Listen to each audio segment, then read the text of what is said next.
Good morning to all. SJ महाविद्यालय lectures में आपका स्वागत है। बीएड फर्स्ट सेमेस्टर की क्लास में हमारा आज का टॉपिक है एजेंसीज ऑफ एजुकेशन, शिक्षा की संस्थाएं। तो क्या होती है शिक्षा की संस्थाएं, आइए समझते हैं कि शिक्षा प्राप्त करने के वे साधन या वे माध्यम जिनके द्वारा हम शिक्षा प्राप्त करते हैं वे शिक्षा की संस्थाएं कहलाती हैं। शिक्षा प्राप्त करने के वे साधन या वे माध्यम जिनके द्वारा हम शिक्षा प्राप्त करते हैं वे शिक्षा की संस्थाएं कहलाती हैं। अभी जो शिक्षा की संस्थाएं होती हैं ये 3 प्रकार की होती हैं। कौन कौन सी होती हैं? औपचारिक शिक्षण संस्थाएं, अनौपचारिक शिक्षण संस्थाएं और निरौपचारिक शिक्षण संस्थाएं। तो इसमें हम क्या देखते हैं कि जो हमारी औपचारिक शिक्षण संस्थाएं होती हैं ये कैसी होती हैं? ये व्यवस्थित होती हैं, योजनाबद्ध होती हैं, समयबद्ध होती हैं और योग्य शिक्षकों द्वारा निश्चित एक पाठ्यक्रम की पूर्ति करती हुई होती हैं। तो बच्चों, जो हम स्कूल्स में, विद्यालय में, यूनिवर्सिटीज़ में जो शिक्षा प्राप्त करते हैं वह हमारी औपचारिक शिक्षा होती है। प्रायः हम क्या देखते हैं स्कूल्स में, विद्यालय में हमने क्या किया, जैसे कि एक हमने निश्चित पाठ्यक्रम को पूरा किया। इस निश्चित पाठ्यक्रम को पूरा किसने करवाया? योग्य शिक्षकों ने कराया।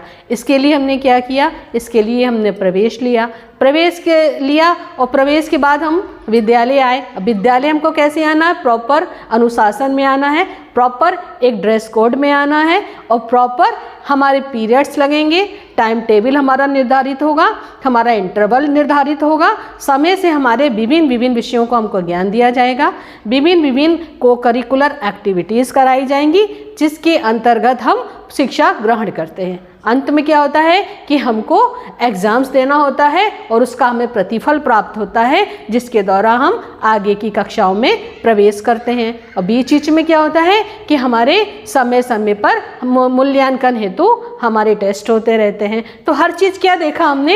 एक प्रॉपर सिस्टम से देखा। तो ये जो हमारी शिक्षा होती है औपचारिक शिक्षा, ये पूरी वेल प्लान्ड होती है। पहले ही पूरे साल का निर्धारण कर दिया जाता है कि किस समय पर हमें क्या कराना है और उसी के तहत, एक योजना के तहत, एक बिल्कुल समय के हिसाब से हम इस शिक्षा को पूर्ण करते हैं। इसके उदाहरण स्वरूप देखें तो क्या क्या इसमें उदाहरण होते हैं?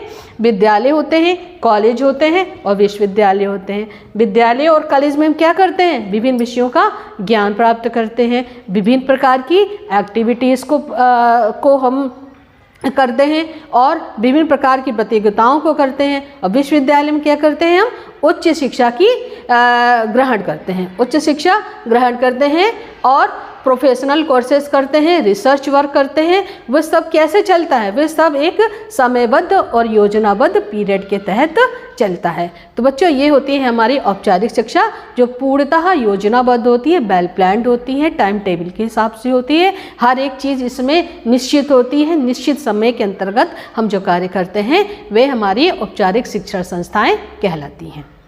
अगली बात करें हम अनौपचारिक शिक्षण संस्थाएं।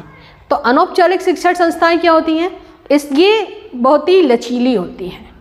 इसमें केवल हम अनुभवों से प्राप्त शिक्षा को रखते हैं। इसमें कोई डिग्री का प्रावधान नहीं होता, लेकिन जो शिक्षा हम अनुभवों से प्राप्त करते हैं, अनौपचारिक रूप से प्राप्त करते हैं, वे हमारे व्यक्तित्व का सर्वांगीण विकास करती है। इसमें किसी प्रकार की डिग्री हमको नहीं मिलती है, लेकिन ये हमारा चारित्रिक विकास, मानसिक विकास, बौद्धिक विकास, शारीरिक विकास एक प्रॉपर वे में करती हैं।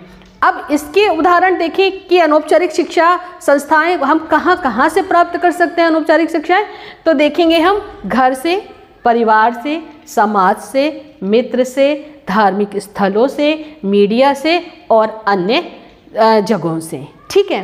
तो अब घर और परिवार जो होता है हमारी प्रथम पाठशाला होती है। माँ को प्रथम शिक्षक माना जाता है। क्यों? क्योंकि बच्चा घर परिवार में जन्म लेता है, वहीं से बोलना सीखता है, चलना सीखता है और अपने संस्कारों को सीखता है और व्यवहार करना सीखता है। समाज की बात करें तो बालक जब समाज में से जुड़ता है तो वे समाज में रहकर सामाजिक नियमों को, परंपराओं को, रीति रिवाजों को, कानूनों को, दंडों को और समाज में हमको किस तरह से व्यवहार करना है, सामाजिक व्यवहार को समाज में रहकर सीखता है। फिर बात करें हम मित्रों की, तो मित्र मंडल से बालक सबसे ज़्यादा सीखता है प्रतियोगिता की भावना को, वाद विवाद की भावना को, और सबसे ज़्यादा वो संवाद कौशल को सीखता है। तो मित्र मंडली से भी बालक अनौपचारिक रूप से काफ़ी कुछ सीखता है। बात करें हम धार्मिक स्थलों की, तो यहाँ से सर्वप्रथम वह अनुशासन सीखता है, मूल्यों की शिक्षा को सीखता है और आध्यात्मिक मूल्यों को सीखता है। सभी प्रकार के मूल्यों को हमें किस प्रकार से अपने जीवन में ग्रहण करना है, इन सभी की शिक्षा हम धार्मिक स्थलों या धार्मिक शिक्षण संस्थाओं से सीखते हैं।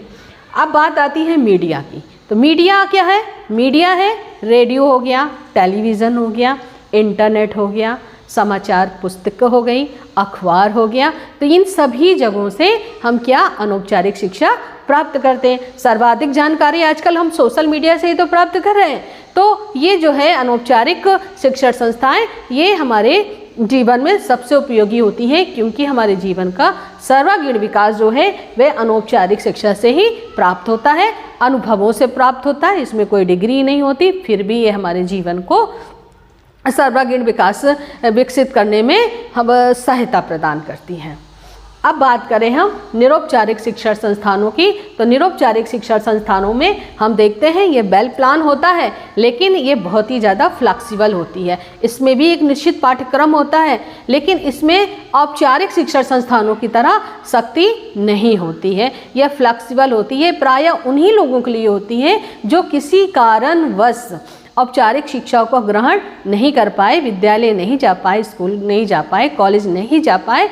ये उन्हीं बच्चों के लिए होती है, ये वयस्कों के लिए भी होती है, लेकिन इसमें एक विशेष प्रकार की शिक्षा दी जाती है। इसके उदाहरण हम देखें तो वयस्क शिक्षा केंद्र इसका एक मुख्य उदाहरण है। वयस्क जो नौकरी पेशा के लोग हैं, जो किसी व्यवसाय में लगे हैं लेकिन वो अपनी शिक्षा को प्राप्त करना चाहते हैं, गृहिणियां हैं जो शिक्षा प्राप्त करना चाहती हैं घर बैठे, तो वो अपनी डिग्री को बढ़ाती हैं।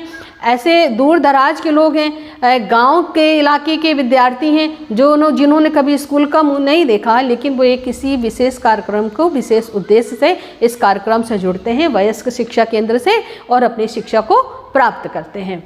अब पुस्तकालय हो गया, पुस्तकालय भी जो है एक बहुत बड़ा साधन है निरौपचारिक शिक्षा प्राप्त करने का। यहाँ से भी बालक मौन रहना, अनुशासन में रहना सीखता है और कई प्रकार के ज्ञान को वर्धन करता है और कई प्रकार की जानकारियों को प्राप्त करता है। तो इसमें भी एक समय सारणी होती है, लेकिन वो बहुत ही फ्लेक्सिबल होती है। आप अपने टाइम के अकॉर्डिंग पुस्तकालय में जाकर जानकारियों को प्राप्त कर सकते हैं। अब तो ई लाइब्रेरी आ गई है, तो ई लाइब्रेरी के माध्यम से भी हम विभिन्न प्रकार की जानकारियों को प्राप्त करते हैं।